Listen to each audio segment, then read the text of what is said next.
नमस्कार, आप देख रहे हैं डीडी न्यूज। आपके साथ मैं हूं गौरव श्रीवास्तव। तो चलिए बुलेटिन की शुरुआत करते हैं और सबसे पहले नजर डालते हैं इस वक्त की हेडलाइंस पर। भारत दौरे पर आए जापान के रक्षा मंत्री ने पहलगाम आतंकवादी हमले की निंदा की। राजनाथ सिंह ने भारत के साथ एकजुटता दिखाने के लिए जापान को दिया धन्यवाद। भाजपा ने शुरू किया वक्फ सुधार जन जागरण अभियान। केंद्रीय मंत्री भूपेंद्र यादव ने वक्फ की संपत्ति पर बताया गरीब मुसलमानों का हक। वक्फ संशोधन कानून पर सुप्रीम कोर्ट में आज फिर सुनवाई। केंद्र ने 25 अप्रैल को हलफनामा दाखिल कर कानून को बताया पूरी तरह संवैधानिक।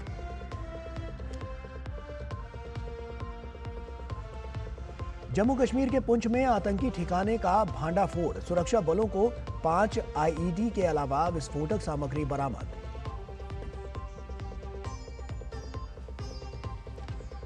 और संभल में स्कूलों की मनमानी पर कसा शिकंजा। डीएम ने 33 स्कूलों पर लगाया 1-1 लाख रुपए का जुर्माना। अभिभावकों ने दर्ज की थी शिकायत।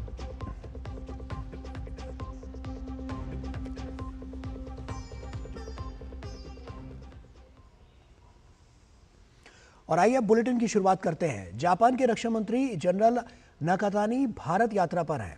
आज उन्होंने रक्षा मंत्री राजनाथ सिंह से मुलाकात की और इस मौके पर रक्षा मंत्री राजनाथ सिंह ने लाओस में हुए रक्षा सहयोग के बाद अब दोनों देशों के बीच रक्षा सहयोग को और मजबूत करने की उम्मीद जताई। साथ ही राजनाथ सिंह ने जम्मू कश्मीर के पहलगाम में हुए आतंकी हमले की निंदा करने पर जापानी रक्षा मंत्री के रुख के लिए धन्यवाद दिया।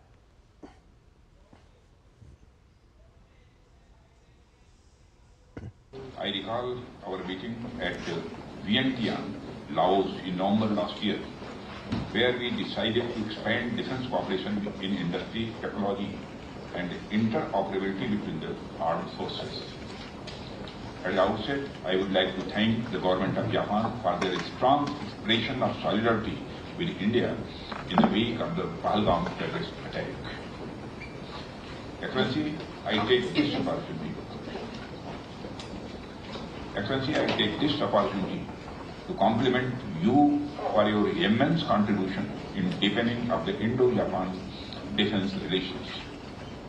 You had earlier laid foundations for a strong bilateral defense partnership by concluding defense equipment and technical cooperation agreement and protection of classified military information agreement. As you have taken over the charge of ministry again, I am confident our cooperation will attain greater heights. और वहीं इससे पहले जापानी रक्षा मंत्री general Nakatani को औपचारिक guard of honour दिया गया।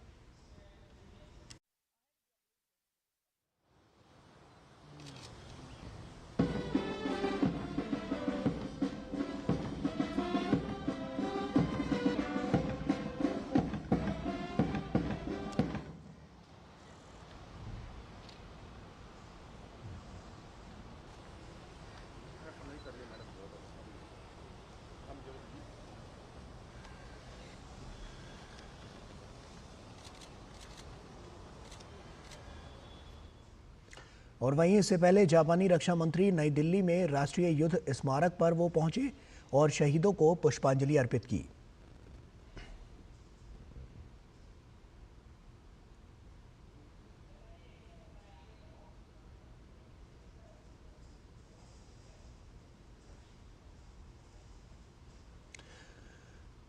तो जापान ने पहलगाम आतंकी हमले की निंदा की है। काफी महत्वपूर्ण ये पूरा दौरा और रक्षा क्षेत्र में किस तरह से नई ऊंचाइयों को दोनों देश आपस में मिलकर आगे बढ़ते हुए नजर आ सकते हैं, इसको लेकर तमाम नीतिगत जो फैसले हैं वो औपचारिक बातचीत में निकलकर सामने आ रहे हैं। ऐसे में ये दौरा कई मायनों में बेहद खास है, क्योंकि रक्षा सहयोग की जब बात होती है तो साफ तौर पर जापान और भारत के बीच जो पारंपरिक रिश्ते हैं वो और ज़्यादा मजबूत और प्रगाढ़ होते हुए नजर आ रहे हैं। और रक्षा क्षेत्र में तमाम हमने देखा है कि नए नए कीर्तिमान भी दोनों देशों ने आपसी हितों को देखते हुए रचे हैं। तो ऐसे में ये दौरा बेहद महत्वपूर्ण, और इस दौरे को लेकर भी जैसा कि हमने देखा कि किस तरह से रक्षा सहयोग को और मजबूत करने की जो नींव है वो रखी जा रही है, और आने वाले समय के लिए भी दोनों देश किस तरह से बढ़ोतरी में रक्षा सहयोग के साथ आगे बढ़ सकते हैं, ये हमने देखा है। आज के समय की अगर हम बात करें तो टेक्नोलॉजी के लिहाज से और साफ तौर पर रक्षा में जिस तरह से नए नए इनोवेशन आज के समय में देखने को मिल रहे हैं वो काफ़ी महत्वपूर्ण है, और यही सब कुछ अब की बार इस दौरे के बाद लगातार हम देख रहे हैं कि जो नए आयाम स्थापित होते हुए नजर आ रहे हैं वो अपने आप में एक नई दिशा और दशा तय करते हुए दोनों देशों के मैत्रीपूर्ण संबंध को दिखाते हुए नजर आ रहे हैं। अगली खबर का रुख करते हैं। आपको बता दें कि पुंछ जिले के सूरनकोट क्षेत्र में सुरक्षा बलों ने आतंकवादियों की एक बड़ी साजिश को नाकाम कर दिया। विशेष अभियान समूह एसओजी पुंछ और भारतीय सेना ने संयुक्त अभियान चलाकर जंगलों में छिपे एक आतंकी ठिकाने का भांडाफोड़ किया है। कार्रवाई के दौरान सुरक्षा बलों को 5 आईईडी यानी इम्प्रोवाइज्ड एक्सप्लोजिव डिवाइसेस बरामद हुए हैं, और इसमें पाउडर के रूप में कुछ विस्फोटक सामग्री, संचार उपकरण, कपड़े और कुछ अन्य सामग्री भी मिली है। बम निरोधक दस्ते ने सभी आईईडी को सुरक्षित तरीके से निष्क्रिय कर दिया है, और समय पर कार्रवाई होने से बड़ा हादसा टल गया। सुरक्षा एजेंसियों को शक है कि यह ठिकाना किसी बड़ी आतंकी साजिश को अंजाम देने के इरादे से तैयार किया गया था। उन्होंने बताया कि इलाके में आतंकवाद विरोधी अभियान अभी भी जारी है। ये ऑपरेशन भारतीय सेना और जम्मू कश्मीर पुलिस द्वारा संयुक्त रूप से चलाया गया है। भारत की कार्रवाई से पाकिस्तान घबराया हुआ है। अपनी खीज मिटाने के लिए एलओसी पर वो लगातार संघर्ष विराम का उल्लंघन कर रहा है। पिछली रात भी उसने बिना उकसावे के फायरिंग की। पड़ोसी देश की सेना की चौकियों ने जम्मू कश्मीर के कुपवाड़ा, बारामूला, पुंछ, राजौरी, मेंढर, नौशेरा, सुंदरबनी और अखनूर के आसपास के इलाकों में नियंत्रण रेखा के पार छोटे हथियारों से गोलीबारी की।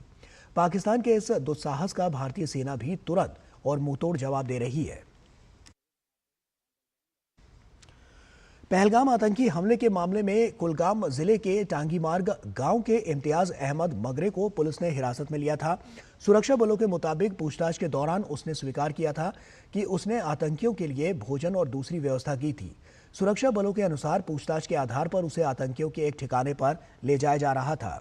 उसने हिरासत से भागने का प्रयास किया और विश्वा नदी में कूद गया। पानी के बहाव के कारण वो दरिया में बह गया, और यह पूरा घटनाक्रम एक ड्रोन कैमरे में कैद हो गया। युवक का शव बाद में अहरबल इलाके में नाले से निकाला गया। चिनाब नदी पर बने भारत के आखिरी बांध सलाल बांध के गेट फिर से बंद कर दिए गए हैं। यह फैसला पहलगाम आतंकी हमले के मद्देनजर भारत की ओर से पाकिस्तान के साथ सिंधु जल संधि को निलंबित करने के तहत लिया गया।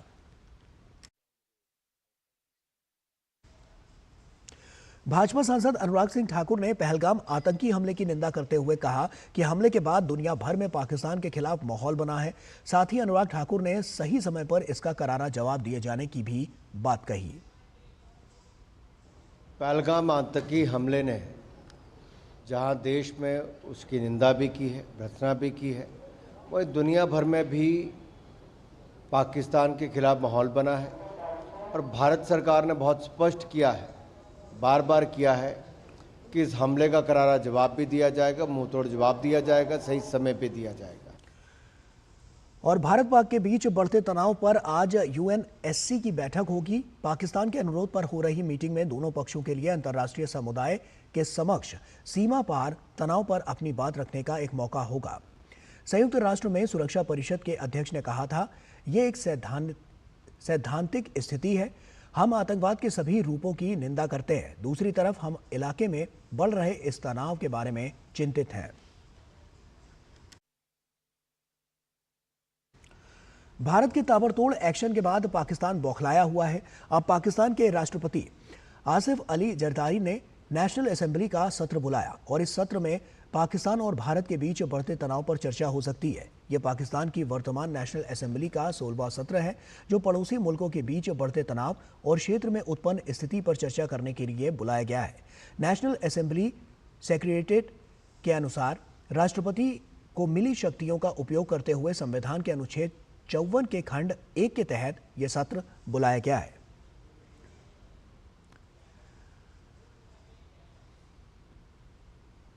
और वक्फ संशोधन कानून पर सुप्रीम कोर्ट आज सुनवाई करेगा। इससे पहले 17 अप्रैल को कोर्ट ने केंद्र को जवाब देने के लिए 7 दिनों का समय दिया था। साथ ही अगली सुनवाई तक वक्फ बोर्ड की नई नियुक्तियों पर रोक लगा दी थी। सुप्रीम कोर्ट ने केंद्र का जवाब आने तक वक्फ घोषित संपत्ति पर यथास्थिति बनाए रखने को कहा था। केंद्र ने 25 अप्रैल को कोर्ट में हलफनामा दिया और कहा कि यह कानून पूरी तरह से संवैधानिक है, संसद से पास हुआ है, इसीलिए इस पर रोक नहीं लगाई जानी चाहिए। 1332 पन्नों के हलफनामे में सरकार ने दावा किया है कि 2013 के बाद से वक्फ संपत्तियों में 20 लाख एकड़ से ज्यादा का इजाफा हुआ, जिससे कई बार निजी और सरकारी जमीनों पर विवाद हुआ। लेकिन all India Muslim personal law board ने सरकार के आंकड़ों को गलत बताया और कोर्ट से झूठा हलफनामा देने वाले अधिकारी पर कार्रवाई की मांग की। सुप्रीम कोर्ट का कहना है कि वो कानून के खिलाफ दायर 70 से ज्यादा याचिकाओं की जगह सिर्फ 5 मुख्य याचिकाओं पर ही सुनवाई करेगा, जिनमें AIMIM सांसद असुद्दीन ओवैसी की याचिका भी शामिल है। ये कानून अप्रैल में राष्ट्रपति की मंजूरी के बाद लागू किया गया था। लोकसभा में 288 और राज्यसभा में 128 सांसदों ने इसका समर्थन किया था। कई विपक्षी पार्टियों ने इसका विरोध किया और सुप्रीम कोर्ट का रुख किया। उधर संभल जामा मस्जिद मामले में आज हाईकोर्ट में सुनवाई होनी है। पिछली सुनवाई में ASI की ओर से जवाबी हलफनामा दाखिल करने के लिए समय दिया गया था और मामले की सुनवाई आज के लिए टाल दी गई थी। दरअसल सिविल कोर्ट ने 19 नवंबर 2024 को विवादित मस्जिद परिसर का ASI से सर्वेक्षण कराने का आदेश दिया था, जिसे मस्जिद की प्रबंधन समिति ने हाईकोर्ट में चुनौती दी है। ज्ञानवापी मामले में आज इलाहाबाद हाईकोर्ट में सुनवाई होगी। ये सुनवाई वाराणसी स्थित ज्ञानवापी परिसर में कथित शिवलिंग छोड़कर विवादित वजूखाने के ASI से सर्वेक्षण की मांग वाली याचिका पर होनी है। जस्टिस रोहित रंजन अग्रवाल की सिंगल बेंच मामले की सुनवाई कर रही है। दरअसल श्रृंगार गौरी केस की मुख्य याचिकाकर्ता राखी सिंह की तरफ से ज्ञानवापी परिसर में स्थित वजूखाने के ASI सर्वेक्षण की मांग को लेकर इलाहाबाद हाईकोर्ट सिविल रिवीजन याचिका दाखिल की गई है।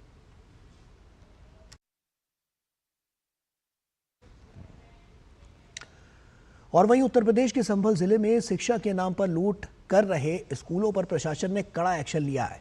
DM राजेंद्र पेंसिया ने 33 स्कूलों पर 1-1 लाख रुपए का जुर्माना लगाया है। साथ ही आरोपित विद्यालय में 1 सप्ताह के अंदर जुर्माना भरकर जिला विद्यालय निरीक्षक को रसीद जमा करने का आदेश दिया है। पूरा मामला जिले के निजी CBSE और ICSE बोर्ड के नामी गिरामी स्कूलों का है। बता दें कि संभल जिले में संचालित CBSE और ICSE विद्यालयों में संचालित पाठ्य पुस्तकों की जांच कराई गई। इन स्कूलों में NCERT से बाहर की प्राइवेट पब्लिशर की महंगी किताबें अपने खास बुक सेलरों से खरीदवाने या स्कूलों की ओर से बेचने और महंगी फीस वसूलने की लगातार शिकायतें आ रही थी। और बीजेपी की इस वक्त प्रेस कॉन्फ्रेंस हो रही है, सीधे वहीं का रुख करते हैं। सुधांशु त्रिवेदी इस वक्त इसको संबोधित कर रहे हैं। क्या कुछ कह रहे हैं, आइए चलते हैं और आपको सुनाते हैं। पाकिस्तान की सेना की तरफ से यदा कदा गोलाबारी की जा रही है, तो दूसरी तरफ सीमा के उस पार से पाकिस्तान की सेना गोलाबारी कर रही है, तो सीमा के अंदर से कांग्रेस और इंडी गठबंधन के नेता निरंतर बयानों की गोलाबारी भारत की सेना को लक्षित करने के लिए कर रहे हैं। अगर पाकिस्तान की सेना को लगता है कि उनके इन प्रयासों से भारत की सेना डिमोरलाइज हो सकती है, तो मुझे लगता है ठीक उसी भाव से इंडी गठबंधन और कांग्रेस के तमाम नेता अपने बयानों के गोले बरसाते हैं, जो भारत की सेना के मनोबल को कम करने के लिए लक्षित होते हैं। एक तरफ कांग्रेस और इंडी गठबंधन के नेता ये मुखौटा लगाकर कहते हैं कि वो सरकार के साथ हैं, और फिर उनके नेता बयानों की श्रृंखला एक के बाद एक वो देते रहते हैं जो भारत के विरुद्ध और भारत की सेना को मनोबल को गिराने वाली हो। यह बात मैं गंभीरता से कहता हूं और दुख के साथ कहता हूं कि यह कुछ वैसा ही है जैसे पाकिस्तान यहां पर गतिविधियां करता है और ऑफिशियली यह स्टैंड रखता है कि उसका उनसे कोई लेना देना नहीं है, वो तो शांति चाहता है।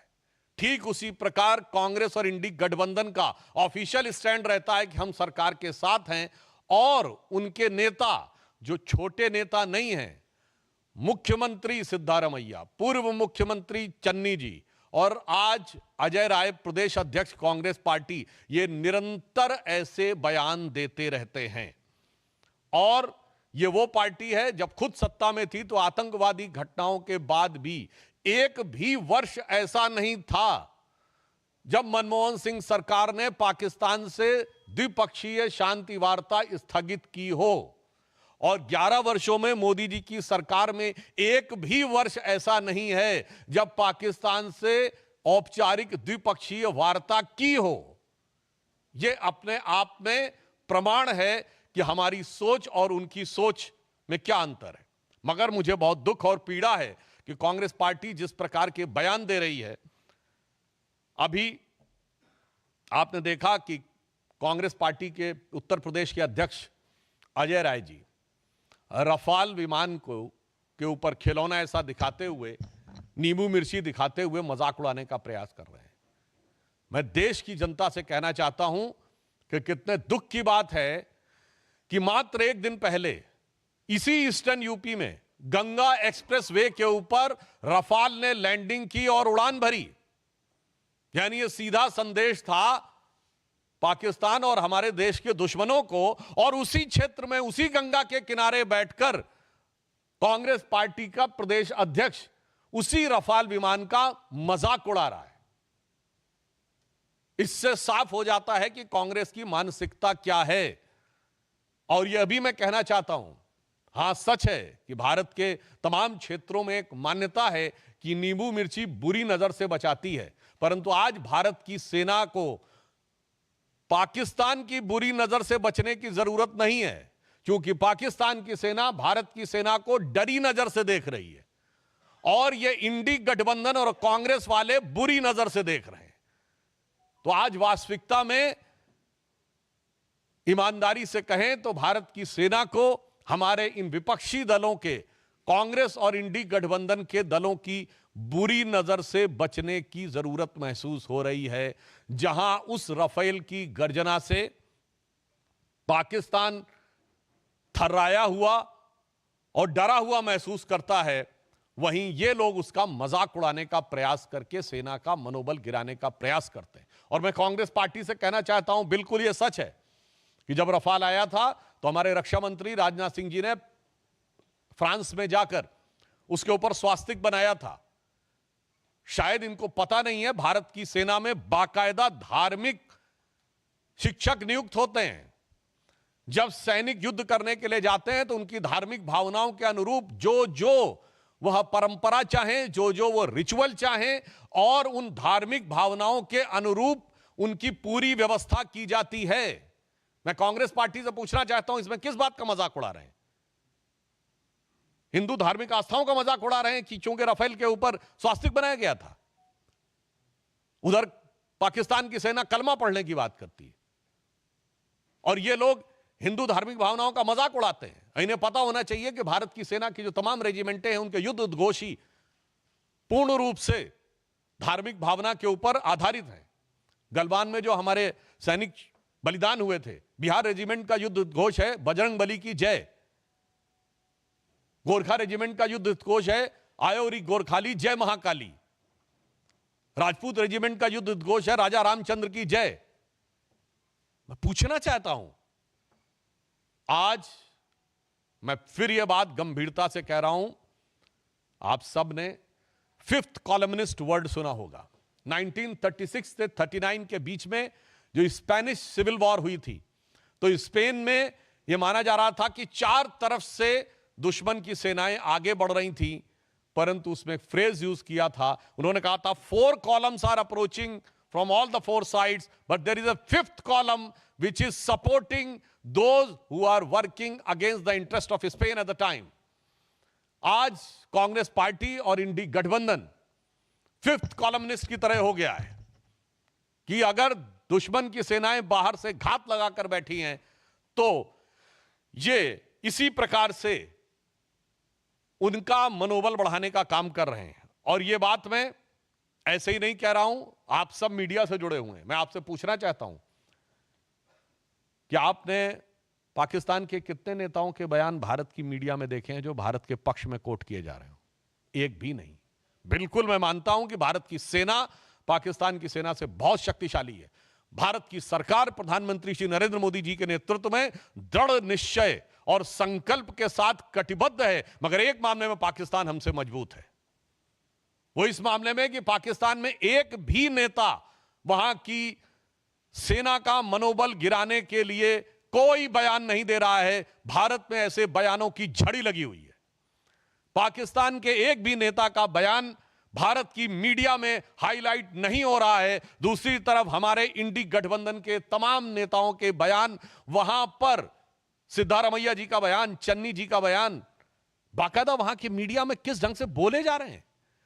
वहां के राजनीतिक विश्लेषक वहां की टीवी डिबेटों में बैठकर भारत के राजनीतिक दलों का नाम लेकर, नेताओं का नाम लेकर यह शब्द प्रयोग कर रहे हैं कि सब लोग हिंदुस्तान में मोदी के साथ नहीं हैं। यहां तक शब्द प्रयोग किए गए, इसके वीडियो अवेलेबल हैं, राजनीतिक दलों का नाम लेकर कि ये लोग हमारे साथ हैं। और मैं विपक्ष दलों को भी बताना चाहता हूं कि विपक्ष में आचरण कैसे किया जाता है, यह उन्हें ध्यान रखना चाहिए। 2010 या 11 या 12 की बात है, जब पाकिस्तान के तत्कालीन प्रधानमंत्री नवाज शरीफ ने हमारे तत्कालीन प्रधानमंत्री स्वर्गीय मनमोहन सिंह जी के लिए आपत्तिजनक शब्दों का प्रयोग किया था, देहाती औरत और जाने किस किस संदर्भ में बोला था। उस समय हमारे वर्तमान प्रधानमंत्री और उस समय गुजरात के मुख्यमंत्री नरेंद्र मोदी जी ने दहाड़ कर कहा था कि कौन होता है पाकिस्तान हमारे 125 करोड़ भारतवासियों के प्रतिनिधि प्रधानमंत्री के बारे में टिप्पणी करने वाला। दूसरा मैं उदाहरण बताना चाहता हूं। 1995 में जिनेवा में पाकिस्तान संयुक्त राष्ट्र संघ में भारत के विरुद्ध प्रस्ताव ला रहा था और उस समय हमारे नेता प्रतिपक्ष अटल बिहारी वाजपेयी जी भारत के प्रतिनिधिमंडल का नेतृत्व करते हुए उस समय कांग्रेस की नरसिम्हा राव सरकार का समर्थन करते हुए वहां गए थे और उन्होंने पूरा क्रेडिट भी उस सरकार को दिया था। और यह मैं ऑन रिकॉर्ड कह रहा हूं, जाके कोई चेक कर सकता है। उस समय पाकिस्तान की प्रधानमंत्री बेनजीर भुट्टो थी और उन्होंने कहा था, देखो ये कैसा देश है जहां का मुख्य विपक्षी दल का नेता प्रतिपक्ष सरकार का समर्थन करता है और एक हमारा देश है। यानी उस समय पाकिस्तान के लिए उन्होंने कहा था, जो लोग सरकार का विरोध करते हो। और आज देखिए वही स्थिति हो गई। पाकिस्तान में पक्ष हो या प्रतिपक्ष, दोनों सेना का समर्थन कर रहे हैं और हमारे यहां प्रतिपक्ष सेना का मनोबल गिराने का प्रयास कर रहा है। सर्जिकल स्ट्राइक का कभी प्रूफ मांग रहा है, कभी कह रहा है कि पुलवामा में क्या हुआ वगैरह वगैरह। तो मैं उनको भी, फिर भी अगर उनको कोई सबूत की जरूरत है तो मैं प्रमाण के साथ केवल पाकिस्तान की नेशनल असेंबली में बोले गए पाकिस्तान के सांसदों और मंत्रियों के बयान कोट कर देना चाहता हूं। इमरान खान ने नेशनल असेंबली ऑफ पाकिस्तान में एज प्राइम मिनिस्टर कहा कि बालाकोट में जो इन्होंने किया था उससे ज्यादा खौफनाक कुछ करने की सोच रहे हैं। 4 साल पुरानी बात। फवाद चौधरी पाकिस्तान के मंत्री थे और उनका फ्लोर ऑफ द हाउस पर नेशनल असेंबली में दिया गया बयान है कि हमने पुलवामा तक घुस के मारा था। मुझे लगता है इसके बाद भी भारत के किसी दल को सबूत चाहिए तो उन्हें चुल्लू भर पानी में डूब मरना चाहिए, क्योंकि फ्लोर ऑफ द हाउस पे मंत्री का दिया गया बयान सरकार का आधिकारिक बयान होता है। और इसके बाद पाकिस्तान के एक एमपी ने उस समय के फॉरेन मिनिस्टर शाह महमूद कुरैशी साहब को कोट करते हुए कहा कि मैं बैठा हुआ था, शाह महमूद कुरैशी साहब यानी उस समय के फॉरेन मिनिस्टर बैठे थे, आर्मी चीफ आए और आर्मी चीफ के पांव कांप रहे थे। यह फ्लोर ऑफ द हाउस पे दिया गया बयान है। आर्मी चीफ के पांव कांप रहे थे। उन्होंने कहा, खुदा का वास्ता है अभिनंदन को वापस कर दो वरना शाम तक इंडिया अटैक कर देगा। यह सदन के पटल पर इमरान खान का एज प्राइम मिनिस्टर दिया गया स्टेटमेंट है कि पिछले 73 सालों में, उस समय 73 साल हुए थे, ऐसी गवर्नमेंट नहीं आई जिसने पाकिस्तान के लिए इतनी मुसीबत क्रिएट की हो जितनी ये मोदी की सरकार आई है।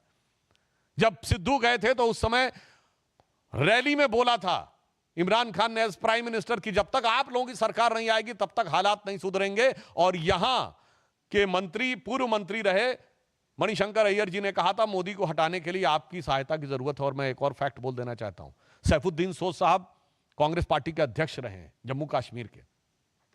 उन्होंने अपनी एक किताब लिखी है जम्मू कश्मीर के बारे में, जिसमें उन्होंने मुशर्रफ के स्टेटमेंट को कोट करते हुए कहा है कि यदि मुशर्रफ ने यह कहा था कि कश्मीर को भारत से अलग हो जाना चाहिए तो आज की डेट में वो सही प्रतीत होता है। मैं कांग्रेस से पूछना चाहता हूं कि आपका यह पुराना याराना कब से है भाई पाकिस्तान से? क्या आपको मुशर्रफ का बयान सही लगता है? पाकिस्तान की आर्मी के चीफ के गले मिलते हैं आप, भारत के आर्मी चीफ के बारे में आपत्तिजनक बातें करते हैं। इसलिए मैं स्पष्ट रूप से देश की जनता को संबोधित करते हुए कहना चाहूंगा कि देश के अंदर और बाहर सरकार और सेना पूरी दृढ़ता के साथ, कूटनीतिक दक्षता के साथ जहां संकल्पित होकर खड़ी है, इस समय भी रक्षा मंत्री जी की जापान के रक्षा मंत्री से वार्ता चल रही है, तो दूसरी तरफ विपक्ष के द्वारा जिस प्रकार का घटनाक्रम किया जा रहा है, यह अपने आप में बहुत दुखद है, निंदनीय है, भर्त्सना योग्य है। परंतु हम देश को आश्वस्त करना चाहते हैं कि प्रधानमंत्री श्री नरेंद्र मोदी जी के नेतृत्व में जो प्रधानमंत्री जी ने कहा है कि इस घटना के अपराधियों को धरती के अंतिम छोर तक ढूंढकर दंडित किया जाएगा, और दंड ऐसा होगा जिसका कोई पूर्व का उदाहरण नहीं होगा, यानी अभूतपूर्व दंड दिया जाएगा। और ये वो लोग हैं जिन्होंने जीती हुई बाजी, जंग के मैदान पे जीती हुई सेना को कूटनीति के टेबल पर हारने पे मजबूर किया है। मैं कांग्रेस को याद दिलाना चाहता हूं, आप कहते हो कि हमारा वायुसेना का जो जहाज है वो खिलौने की तरह है। हां, मैं कांग्रेस पार्टी को याद दिलाना चाहता हूं, 26/11 के हमले के बाद वायुसेना कार्रवाई के लिए तैयार थी, और उस समय वायुसेना अध्यक्ष फॉली होमी मेजर साहब ने 2016 में अपने संस्मरण में लिखा है कि मनमोहन सिंह सरकार ने अनुमति नहीं दी, आपने वायुसेना के युद्धक विमानों को खिलौने की तरह रखा था। मगर मोदी जी की सरकार सेना के हर साजो सामान को उचित, प्रभावी कूटनीतिक घेराबंदी के बाद रणनीतिक प्रयोग के लिए रख रही है। आपकी सरकार वो थी कि हमारी फौज जीतती थी और सरकार सब कुछ हार के चली आती थी, क्योंकि आप को एक मर्ज था कि हमें सुलह की शक्ल संवारनी है, भले ही वो भारत की सेना के जवानों के खून से क्यों ना संवारनी पड़े। तो एक पंक्ति में याद दिलाना चाहता हूं, जो उनकी विदेश नीति थी वो क्या थी कि चीन छीन देश का गुलाब ले गया। ये नेहरू जी के लिए कहा गया। चीन की विदेश नीति असफल हुई थी ना, गुलाब पहनते थे, वो गुलाब लगाते थे। चीन छीन देश का गुलाब ले गया और ताशकंद में वतन का लाल सो गया, और ये सुलह की शक्ल को संवारते रहे, जीतने के बाद बाजी हारते रहे। मगर अब सरकार वो है जो जंग और कूटनीति के मैदान दोनों के ऊपर प्रभावी उत्तर देने के लिए तैयार और कृत संकल्पित खड़ी हुई है। फिर भी मैं कांग्रेस पार्टी से अनुरोध करूंगा कि कृपया इस संवेदनशील समय में सेना का मनोबल गिराने और राष्ट्र का मनोबल गिराने की हरकतों से बाज आएं। धन्यवाद। मित्रों, प्रश्न सादर आमंत्रित है रविकांत राय।